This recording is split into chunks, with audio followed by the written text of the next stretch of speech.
Legends never die when the world is calling you. Can you hear them screaming out your name? Legends never die, they become a part of you. Every time you bleed for reaching greatness, relentless, you survive. They never lose hope when everything's cold and the fighting's near. It's deep in their bones, they'll ride into smoke when the fire is fierce. Oh, pick yourself up, 'cause legends never die when the world is calling you. The Secret Life of the Brain and the Benefits to Becoming Ambidextrous by Joseph Young. Hello everyone, my name is Joseph Young, and today's topic is the benefits of being ambidextrous and the dangers of schizophrenia. Are they related? Are there two in one? Is there a connection? That is a question coming up next.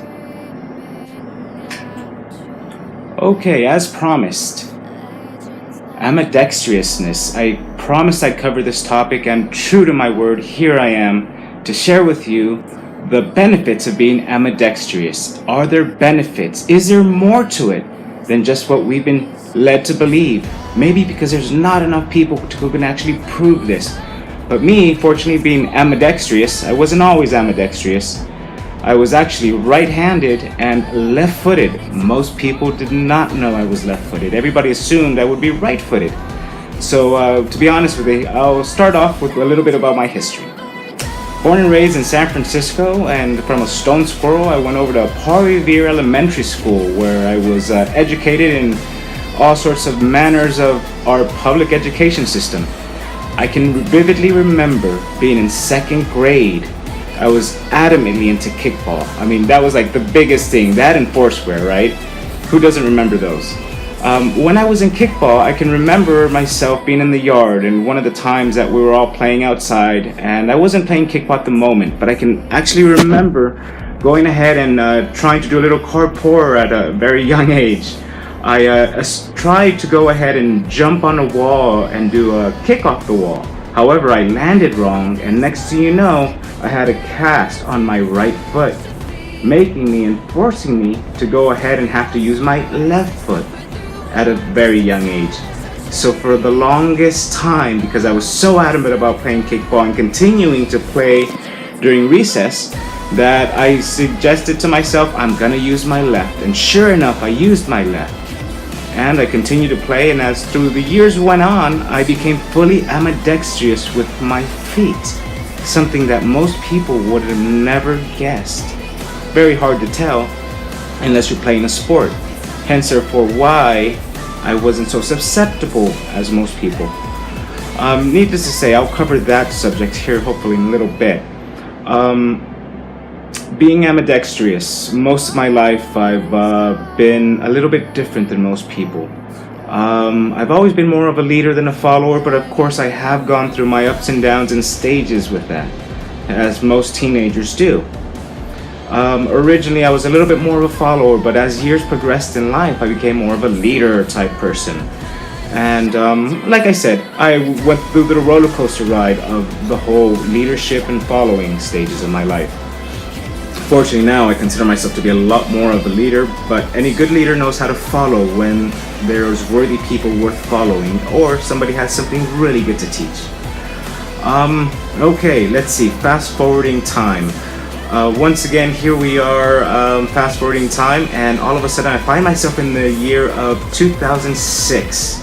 After moving from San Francisco, living in Sun Valley for several years, Sun Valley, Idaho to be precise, I find myself as a leasing agent responsible for 192 apartments, 192 families. I might as well have been assistant manager, truth be told, because of all the work that I was responsible for doing and all the lives that I was helping out while I was there.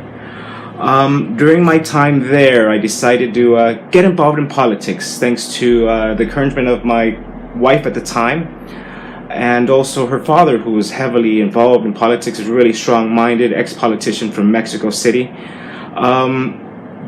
Thanks to them, I was involved in different organizations in the Haley, Idaho area, which is in the Sun Valley region. Some of the richest people of the world have their third, fourth, fifth homes there. And next, I get invited into becoming a teen and youth coordinator for Blaine County Recreation District. I jumped at the chance. It was quite a huge pay raise. I said to myself, well, I know I'm sacrificing having so much more comfort, and because I was starting to gain so much popularity, because during the time I had gotten involved in becoming a weatherman for one of the local TV channels out there, channel 13 and 14.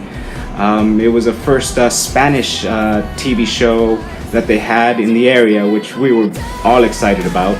I also was doing volunteer work, and I was a radio DJ, believe it or not, and I had my own 1-hour rock segment on one of the local radio stations out there on Sundays. Once again, that was thanks to my father-in-law, Sergio Ruiz. I mean, really great man, really intellectual. I'm very glad that he is the grandfather of my 2 children. I love my baby very much. I'm very grateful to him. I was able to learn a lot through him. And, well, here I am all of a sudden working for Blaine County Recreation District. Woohoo! Exciting job! I was working with what they called troubled teens, which, go figure, they weren't troubled. They were just missing their pop and mom a lot because they were most of the time working or out of the country. And I get that. Growing up without a father, I was able to relate with them tremendously. Wow. To be honest with you, I learned so much from them. We had all sorts of manners of games going on, including pool, ping pong, and I could vividly remember, after visiting so many of the games, including video games, by the way, one of the days that I was there, I'll never forget his name, Rob Snow, I believe his name is. I remember we were playing ping pong, and all of a sudden he makes a suggestion. Well, why don't we try playing with a paddle in each hand? Oh my gosh.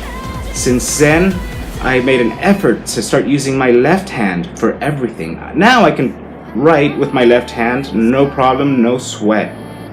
Right-handed is still fully functional, fully active. And, okay, here's where it gets tricky. After practicing using my left for so many months, all of a sudden, and there's some snafu in there that really throws me off. Now, I'm going to throw this word out there. Schizophrenia. Is there a relation between schizophrenia and becoming ambidextrous? To be honest with you, I wish I had a solid answer for you, and I do not know. However, what I do know is that ever since I became left-handed, I have been able to what they call hear voices. No, it's not just hearing voices. It's the next stage of evolution. It is ESP. Not ESPN, you sports people out there. I often joke around and use ESPN. I say, oh yeah, I got ESPN. What I have is ESP, the ability to hear and hold conversations with other individuals. Yes, it is very much real. Professor X, X-Men, that whole thing. Maybe not all those powers yet, as far as I know. I mean, haven't been able to do anything cool like that. However, I have been able to hold full-on conversations with individuals. What I'm still trying to figure out is, are the other people I've held conversations with, are they left-handed? Are they ambidextrous? There's a lot more to this which I wish to discover. However, I promised I'd share with you the benefits of it. Not only have I been able to go ahead and hold full-on conversations with other ESPers, I'm assuming they're ambidextrous or maybe just left-handed. But in addition, I've also been able to see through other people's eyes. I've been able to go ahead and imagine all sorts of things. Now, the thing about the imagination is, what is the difference between something imagined and something real? Because there is a huge difference. First off and foremost, don't ever underestimate your mind. The mind is a very, very powerful tool. Otherwise, we wouldn't have been given it. They say we only use 10% of our brain. I actually dare say people that are ambidextrous use more than 10% of their brain. People that are ESPers use more than 10% of their brain. Scientists, truthfully, maybe might be a little bit behind schedule because maybe they haven't taken the leap to becoming ambidextrous. Now, alright, here's the problem about when I was in Blaine County Recreation District and why I don't have solid answers for you. During that time frame, unfortunately, I didn't have a lot of support from the staff that had hired me on. They promised me the world, promised me they'd show me how to do grant writing, this and that, you know. At the end of it, I was abandoned. They no longer saw me as something that they wanted to continue and pursue and to support. So to be honest with you, things started going haywire. I can vividly remember, this is probably mid-time of the time that I was working there. I had just had some pretty good friends. You know, during that time I was, had quite a few friends. I mean, like maybe 15, 20, close to 30. And I'm talking about, not just at the actual Blaine County Recreation District, but outside. And I had some friends that were pretty mentally strong, pretty powerful, smart individuals. One of them was a computer genius. The other owned her own barber salon. Like literally in a few months of moving to America from Russia, she like literally had her own barber salon because she was extremely smart. I can remember my first experience with Margarita Martinko, best friend, great barber hair salon. Now she happens to own her own makeup company.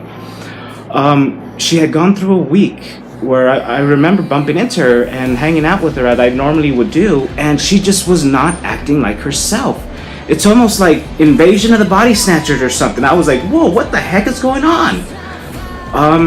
After hanging out with her for a couple of days, she started being back to normal again. What that was all about, I do not know. I wish I had answers for that. I really do, and I hope to discover them someday in the future, minus of being kidnapped and having bad stuff happen to me. And now, I know the whole paranoia thing, believe me, I'm very rational.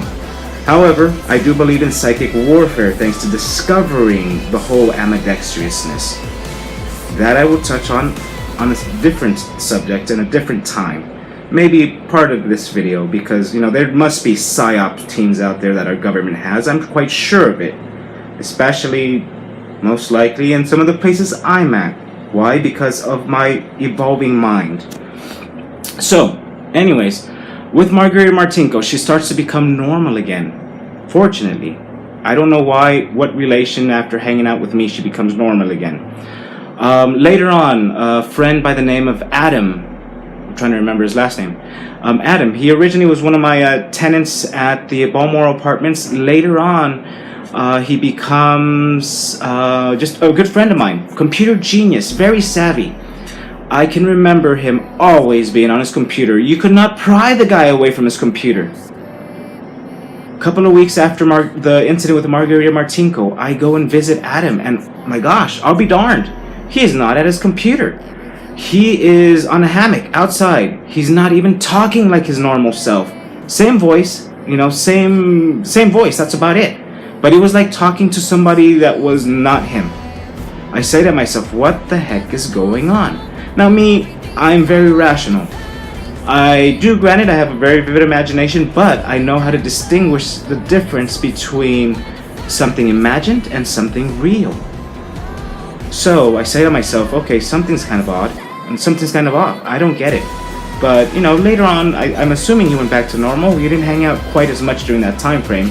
And I do keep in mind that maybe there was something going on, changes in his life.